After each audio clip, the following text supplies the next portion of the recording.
अस्सलाम वालेकुम स्टूडेंट जो आज टॉपिक हम डिस्कस करने जा रहे हैं वो है लूप। लूप स्ट्रक्चर हमें ये ऑप्शन प्रोवाइड करता है कि हम किसी भी स्पेसिफिक स्टेटमेंट को गिवन नंबर ऑफ टाइम तक रिपीट कर सकते हैं।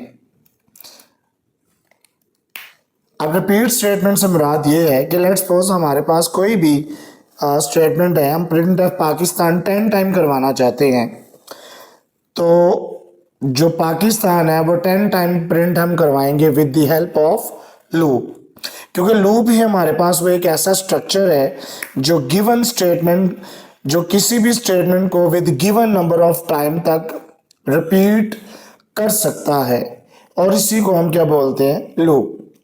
अगर प्रॉपर तरीके से हम इसकी स्टेटमेंट बोले तो the control structures that execute a statement are set of statements repeatedly is called loop.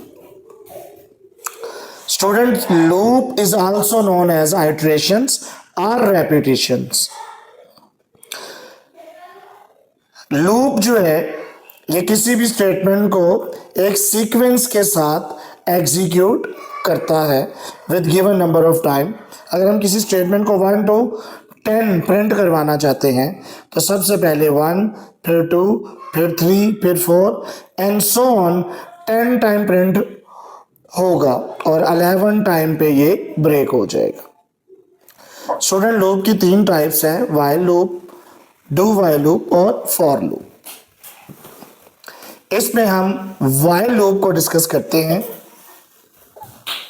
Student, while loop in तमाम लूप में सबसे सिंपलेस्ट लूप है, और सेकंड व्हाइल लूप जो है इसको हम प्री टेस्ट लूप बोलते हैं, क्योंकि इसमें हमने कंडीशन जो है वो स्टेटमेंट से पहले लगानी होती है, इसलिए व्हाइल लूप को हम प्री टेस्ट लूप के नाम से भी जानते हैं, और while loop simplest loop consider किया जाता है। While loop is also known as simplest loop.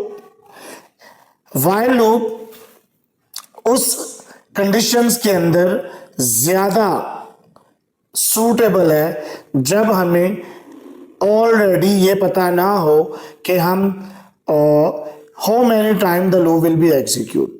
जब हमें ये कंफर्म ना हो कि हम अपने लूप को कितनी देर या कितने टाइम तक एग्जीक्यूट करवाएंगे, तो in that case while loop is very suitable. Student, इसके अंदर अगर आप देखें डायग्राम के अंदर, इस बॉक्सेस के अंदर, तो while is a keyword, it is also written in lower case, क्योंकि व्हाइल लूप है और व्हाइल एक रिजर्व वर्ड भी है। कहते हैं सेकंड में है an iteration is an execute of the loop body, यानी एक आइट्रेशन होगी तो एक लूप की बॉडी जो ये है एग्जीक्यूट होगी, फिर उसमें चेंजिंग होगी प्लस प्लस इंक्रीमेंट ऑपरेटर के जरिए, और फिर अगर कंडीशन ट्रू हुई then the statement will be executed, और this process will be continue until the condition will be false, और ये उस वक्त तक लूप चलता रहेगा जब तक कंडीशन फॉल्स नहीं हो जाती। स्टूडेंट, अगर इसमें देखें तो लिखा हुआ है while loop is pre test loop, क्योंकि इसमें कंडीशन पहले लगानी पड़ती है। स्टूडेंट, इसमें अगर कंडीशन इवैल्यूएट में देखें तो if the condition is true the statement are executed and the condition again evaluated again, और ये उस वक्त तक चलता रहेगा जब तक कंडीशन फॉल्स नहीं हो जाती। If it is fall the loop is exit. Student, ये इसके एक एग्जांपल है जिसमें अगर हम देखें तो ये पहले हमने लूप को वेरिएबल को डिक्लेयर किया इंटीजर n को, दूसरे में हमने लूप की वैल्यू को इनिशियलाइज किया, तीसरी स्टेटमेंट में हमने उसकी condition the. If the condition true तो आपका लूप ट्रांसफर हो जाएगा लूप की बॉडी में, पाकिस्तान प्रिंट होगा, और उसके बाद आइट्रेशन होगी n प्लस प्लस। जैसे वैल्यू प्लस प्लस होगी तो उसकी इनिशियल वैल्यू जो 1 थी वो प्लस प्लस होने के बाद 2 हो जाएगी, and then again condition will be test, और इस तरह ये लूप चलता रहेगा, और after printing 5 time Pakistan the loop will be break down. Thank you so much, students. Till then, next lecture, Allah Hafiz.